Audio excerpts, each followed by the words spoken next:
At ngayon mga kapuso, kapiling ko, syempre kilalang-kilala nyo itong mukhang ito. Yan po yung kumanta ng final hymn kanina. Okay, bago kita tanungin ng a few questions, dapat konting refrain dyan.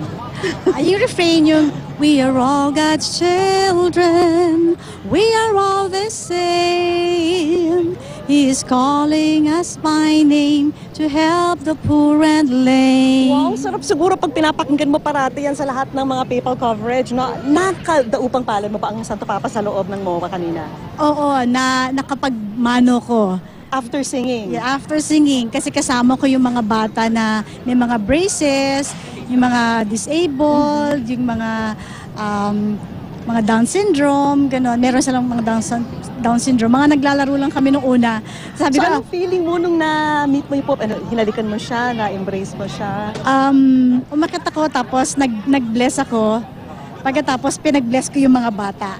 Oo, So kasi anong feeling mo? Kasi ikaw ang lumikha ng kanta, tapos eto, nakaharap mo na yung pinaka-subject ng kanta mo. Ano yung feeling na yon?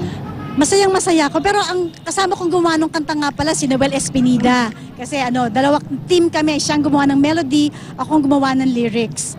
Yon. So masayang-masaya ako dahil syempre, finally, eto na, nakakanta na ako sa Santo Papa. Okay. Na ibahagi ko na yung mensahe ng kanta.